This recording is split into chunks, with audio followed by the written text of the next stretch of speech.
हरे कृष्णा। जय जगदीश श्रील प्रभुपाद, जय पवन गुरु महाराज की जय। आज के एक सत्य घटनार उपरे आमरा आलोकपात करब। आजकेर এই ঘটনা শ্রবণ করে আপনাদের জীবনে অনেক কিছু পরিবর্তন আসবে। আশা করি এই গল্পটি আপনারা স্কিপ না করে সম্পূর্ণ ভিডিওটা দেখবেন। আর যদি গল্পটা ভালো লাগে, যদি এই সত্য ঘটনার উপরে আপনার প্রীতি জন্মায়, তাহলে অবশ্যই চ্যানেলটাকে সাবস্ক্রাইব করে দেবেন। নিচে থাকা বেল আইকনটা অবশ্যই প্রেস করবেন, যাতে সুন্দর সুন্দর আধ্যাত্মিক কাহিনী আপনাদের কাছে সর্বপ্রথম পৌঁছাতে পারি। হরে কৃষ্ণা। আসুন আজকের এই সত্য ঘটনা শ্রবণ করি। এক সময় একটা ছেলে একটা মেয়েকে ভালোবাসত। তারা বিবাহ উপযুক্ত ছিল। তারা একদিন সংকল্প করলো এইভাবে জীবনযাপন না করে আমরা বিবাহ বন্ধনে যুক্ত হয়। তখন তাদের দুই ফ্যামিলিকে জানিয়ে তারা বিবাহ বন্ধনে যুক্ত হয়ে গেল।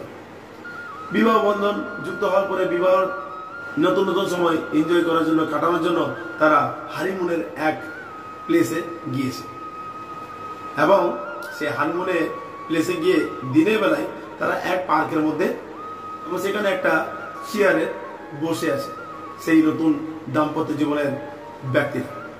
সেই সময় আমাদের ইসকনের কিছু ইউথ ভক্তরা সে পার্কে ভগবত গীতা প্রচার করার জন্য সেখানে উপস্থিত হয়েছে।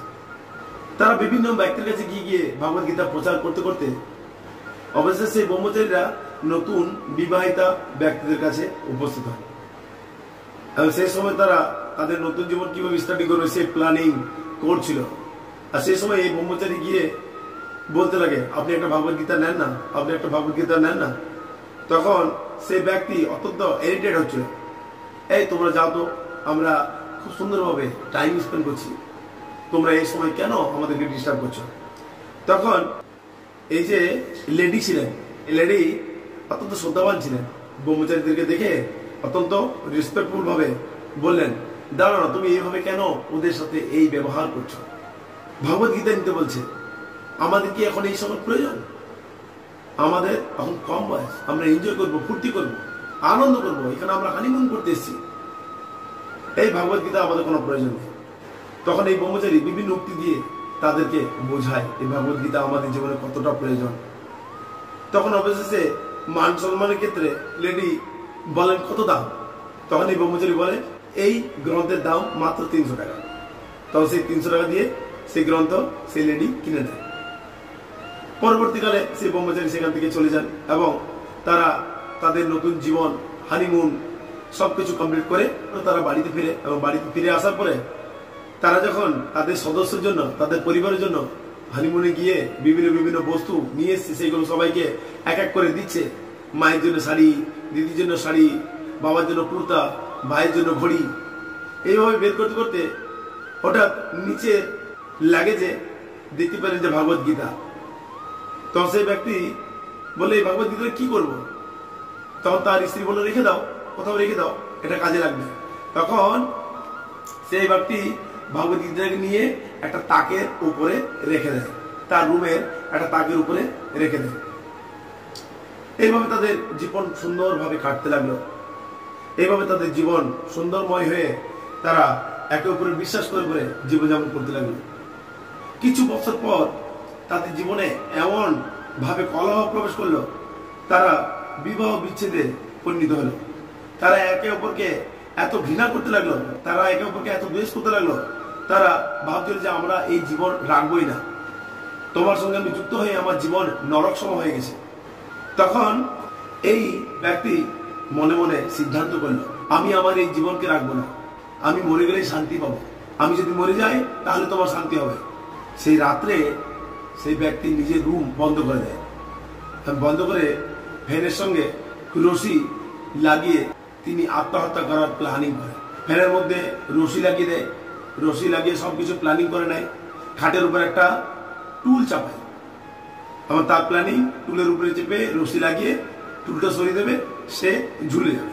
তো যেই না সবকিছু রেডি করেছে, টুল চাপিয়ে নিয়েছে খাটের উপরে, যখন সেই ব্যক্তি টুলের উপরে চেপেছে, রশিটা যেই না গলাতে নেবে, সেই মুহূর্তে দেখলো তাকের উপরে সেই শ্রীমদ ভগবত গীতা যথাযথ।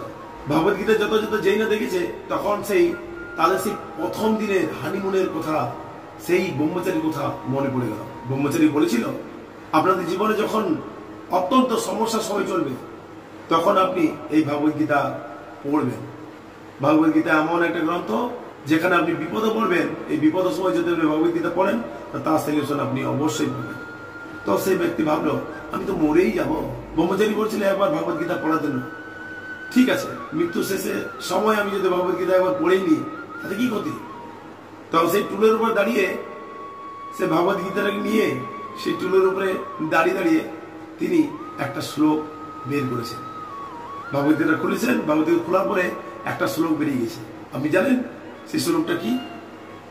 2 নম্বর অধ্যায় 27 নম্বর শ্লোক, জাত সহি ধুব মৃত্যু ধুব জন্ম মৃত সোচ তস্মাদ পরিহার্জনার্থে ন তুম সচিতু মহর্ষি। এর অনুবাদে কি বলা আছে একবার শুনুন। এই অনুবাদটা সেই ব্যক্তি পড়ছে। কি পড়ছে? যার জন্ম হয়েছে তার মৃত্যু অবসম্ভবী এবং যার মৃত্যু হয়েছে তার জন্ম অবসম্ভবী। অতএব পরিহার্য কর্তব্য সম্পাদন করার সময় তোমার শোক করা উচিত নয়। তিনি সঙ্গে সঙ্গে বুঝতে পারলেন, আরে আমি তো মৃত্যুবরণ করার জন্য চেষ্টা করছি, আমি অপমৃত্যু বরণ করছি, কিন্তু অপমৃত্যু গ্রহণ করার পরেও আমার তো শান্তি নেই। ভগবদ্গীতাতে এ তো সুস্পষ্টভাবে বলা আছে যার মৃত্যু হবে তার জন্ম অবসম্ভবী, আবার যার জন্ম হবে তার মৃত্যু অবসম্ভবী। তার মানে আমি আবার জন্মগ্রহণ করবো, আবার আমি এই পেতনির মতো একটা বউ পাবো এবং আবার আমার জীবন দুঃখ সময় হবে। দেখি না তারপরে শ্লোকে কি বলা আছে। একটার পর একটা শ্লোক, একটার পর একটা শ্লোক পড়তে পড়তে পড়তে পড়তে যখন তিনি 18 নম্বর অধ্যায়ে গেলেন, তখন তিনি দেখলেন যে ভগবান শ্রীকৃষ্ণ কি বলেছে। ভগবান শ্রীকৃষ্ণ 18 নম্বর অধ্যায়ে স্পষ্টভাবে বলে দিয়েছে ভগবদ্গীতার মূল বিষয়বস্তু, সর্বধর্মানাং পরিত্যাজ্যং মাম একম শরণম ভজ অহং তম সর্ব পাপেভ্যো মোক্ষয়িষ্যামি মা শুচঃ। তুমি সব কিছু ধর্মকে পরিত্যাগ করে আমার শরণাগত হও, আমি তোমাকে রক্ষা করব, সমস্ত পাপ থেকে মুক্ত করব। যখন এই শ্লোক পড়েন তখন তার চেতনা পরিবর্তন হয়। তখন সেই পাঙ্গা থেকে সব রশি খুলে সবকিছু ভাঙিয়ে গুছে তখন তিনি দিব্য আনন্দে আত্মহারা হয়ে যায় এবং বাড়ি, স্ত্রী, ঘরের সঙ্গে সবকিছু সম্পর্ক ডিটাচ করে তিনি ভক্ততে পরিণত হয়ে যান এবং অবশেষে সেই ব্যক্তি এখন ভক্ততে পরিণত হয়ে গেছে এবং শুদ্ধ ভক্ত হয়ে তিনি ভগৎ ভক্তিময়, কৃষ্ণ ভাবনাময় হয়ে জীবনযাপন করছে। হরে কৃষ্ণ। আপনার জীবনেও এই সমস্যা আছে, আপনিও বিভিন্ন জ্বালা যন্ত্রণায় স্ট্রেস হয়ে নিজের জীবনকে শেষ করার পরিকল্পনা করছেন না? তো যদি করছেন তাহলে একবার করার আগে ভগবদ্গীতা পড়ে নেবেন, আপনি মৃত্যুকে ভুলে যাবেন। মৃত্যু অত্যন্ত কষ্টময়, মৃত্যু অত্যন্ত দুঃখদায়ক। শাস্ত্রে বলা আছে মৃত্যুর সময় যখন আত্মা এই দেহকে ত্যাগ করে বেরিয়ে যায়, 40,000 কাঁকড়া বিছা জলের নিচে ব্যাধি বা ব্যথা, সেই ব্যথা ভোগ করতে হয়। অতএব মৃত্যু বরণ করা এত সোজা নয়। আর মৃত্যু হলেও তো আপনাকে আবার জন্মগ্রহণ করতে হবে, আবার জন্ম হলেও তো আবার আপনাকে মৃত্যুবরণ করতে হবে। অতএব লাভ কি? যদি আপনি চেষ্টা করবেন তাহলে একটা জিনিস চেষ্টা করুন না, ভগবত ধামে ফিরে যাওয়ার চেষ্টা করুন, ভগবানকে স্মরণ করার চেষ্টা করুন। মনুষ্য জন্ম পেয়েছি, মৃত্যু তো একদিন অবশ্যই হবেই, কিন্তু মৃত্যুর সময় যদি ভগবানকে স্মরণ না করতে পারি তাহলে লাভ কি? 84 লক্ষের মধ্যে এই মনুষ্য জন্ম হলো শ্রেষ্ঠতম জন্ম, শ্রেষ্ঠতম যোনি। এই মনুষ্য জন্ম পেয়েছেন মানে আপনি গোলক ধামে ফিরে যাওয়ার পথ পেয়ে গেছেন।